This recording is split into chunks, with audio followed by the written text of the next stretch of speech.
Crafty friends, Christina here with you from Sunny Day Memories. So I wanted to go ahead and show you what we are going to be using for the month of September to be creating our weekly videos. We are going to be featuring a new paper pack that is in the new mini catalog that just went live. If you have the catalog, I believe it's on page 30 and 31. That's right, yes. Nests of Winter. And so you can see here the paper collection as well as the coordinating stamp set and the other coordinating products that go with it if you would like to get the bundle and save. So I thought first we would go ahead and look through and see the papers in person. So as you would expect with Nests of Winter, that name that you're thinking birds, nature, kind of wintry theme. So you have these birds again here kind of with some snowflakes in there, some more with some cranberries, some more birds here. Got this nice birch paper. And then, so those are all kind of what I call more the busier patterns. And then on the back side, when you flip them over, you have some of more of the neutrals, some kind of like snowflake look here, this nice stripe paper, some diamonds. Kind of, these kind of remind me of like little prints from the birds. I was gonna say paw prints, but that's not the right word. The little footprints. Some birch pattern here, as well as this final one here. So 12 great patterns to work with, and we're excited to share some ideas with you this month. So for this week, we are going to be making this really fun and easy pocket card. It has this great design where you have just a little image here that's kind of popping through with a little card that goes inside the pocket, and it shows off the pattern paper really well. So this is a great one to choose, one where you like both the patterns, because you're going to be seeing both sides when we design it. So the inside is actually the other side of that paper. So what I am using is I am using this larger print paper that we have. I always, when I see these kind of layouts, I always think these are perfect for like a scrapbook layout, but they're going to make a great, it's going to make a great way to do this card. So let me show you how. So we're going to go ahead and we're going to cut off a bottom strip of that. This is 4¼ inch tall, and it is 11 inches long. So it's going to end up being a standard size card, an A2 card where it's 4¼ by 5½. So then you're going to go ahead and score it in half at the 5½ inch mark. So if you're using the Stampin' Up paper trimmer, you are going to use the lighter colored gray blade. So you've got lighter pressure in your scoring. So you're scoring at that 5½ like I said. So then you're going to go ahead and it's going to be a side fold card essentially. So now you've kind of got it started here, you can see. So what we're going to do next is we are going to cut away a piece right here. We're going to make a mark that is 1½ inches down. So if you have a pencil, you can grab a pencil or a pen, and you can actually use your paper trimmer to create this little dot on there so you know where you want to do it. So I go ahead and I line up my paper, the edge of my paper at the 1½, and then I make a little mark here at that groove of where the cutting groove is. So then I can go ahead and I can cut from the edge of that score line here, that's the center of the card, to that spot where I drew that little line showing me that that's the 1½ inch mark. And then you're going to go ahead, if you're using the Stampin' Up, you're going to use the darker gray because that is going to cut and we want to cut away. So I'm always double checking that I have everything where I want it before I go ahead and do it, just so that I know I'm hitting the right spots. So now you have this triangle piece. So you can kind of see how then it showcases that inner pattern, which is really nice. And then you have this piece here as well that we're going to use on the inside pocket. So, or the pocket card rather, not the pocket, sorry. So the first thing that you'll want to do is we're going to create that pocket. And in order to create the pocket, I would recommend using something strong like our tear and tape. You're going to want to put adhesive here on the left, if you have it open, it's going to be on the left-hand side. You're going to put it down along the edge here as well as this edge, because then that will make contact over here and you know you won't have any excess that's peeking through here on the side, because you only want it to make contact where it's creating that pocket. You don't want excess that will hold that insert card that we're going to be doing. So I'm going to go ahead and put a strip here along this.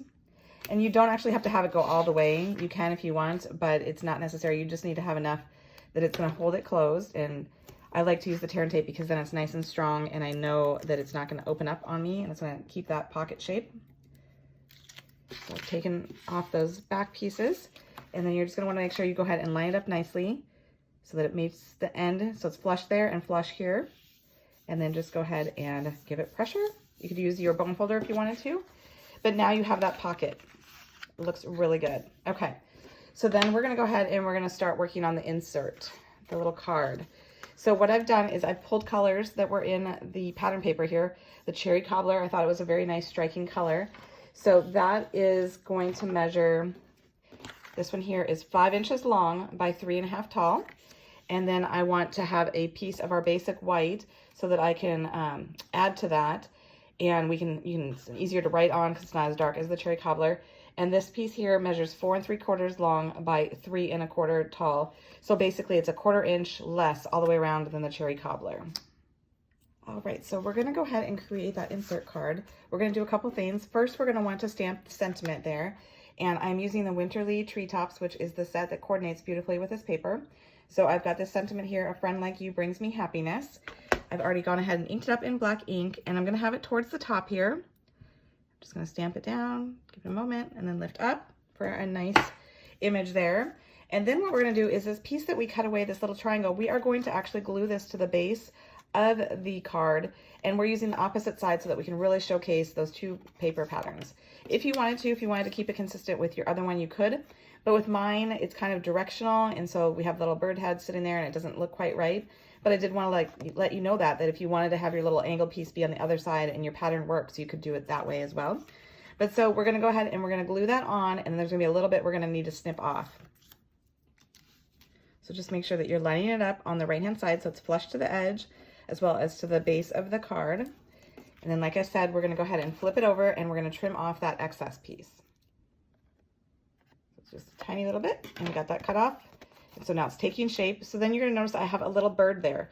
So while there are bird images in this stamp set, you could go ahead and stamp and color them in. I thought it would be, I liked the intensity and the coloring of the birds that are in the pattern paper. So I went ahead and I cut out this little bird here that we're gonna use today. And then previously for my sample card, I cut out this bird here because both of these, you don't have the full bird. And so it was a great way to use them because I knew I wasn't gonna be using the full bird anyway on here. So it was still getting utilized, even though it wasn't, like I said, the complete bird. So we're gonna go ahead and grab that.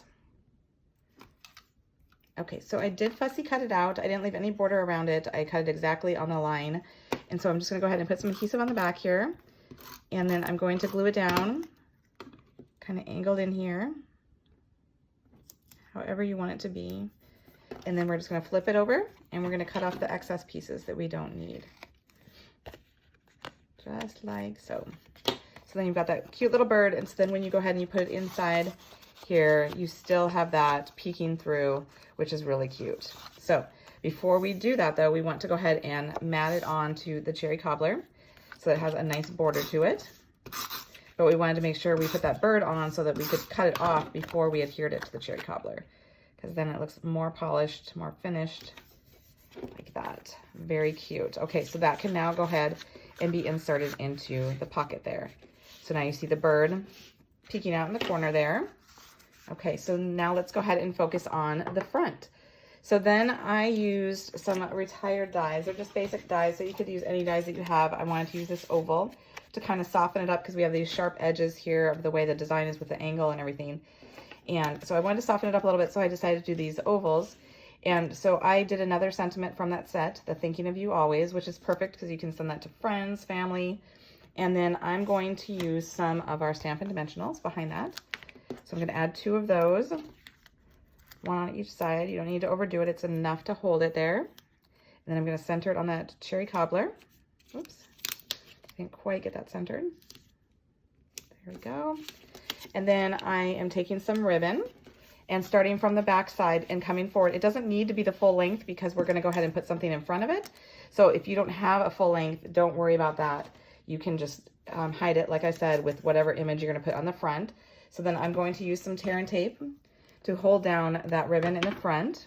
So I'm just going to put a strip there and a strip here on the side. So that way it will hold it down. I don't need to worry about the back. I just need to make sure it has good contact here in the front. And that the center then piece will also go over that, also holding it in place. So just pulling it tight to make sure it has good contact. And then I'm going to go ahead and put some tear and tape there. And you can go ahead and futz with it a little bit if you want to kind of make sure it's a little straighter, because mine got a little wiggly, or you can leave it wiggly too, however you want it to be. So I'm going to go ahead and add some tear and tape behind this so it's a strong hold to put this down. Okay, so now I've got that tear and tape on there, so I am going to go ahead and center that over the ribbon. Push down so it's got good hold. And then the final detail is I've added some of our basic gems here, our rhinestones, and I've colored them beforehand with alcohol marker, the black one, so that it gets color that ties in with this.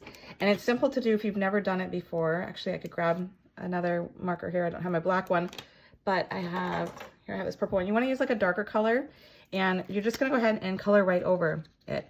And you want to use a darker one because it's going to be more translucent, so it won't be as dark as it is in the marker form when you put it on there. So the darker the color, the better in terms of getting a nice color intensity.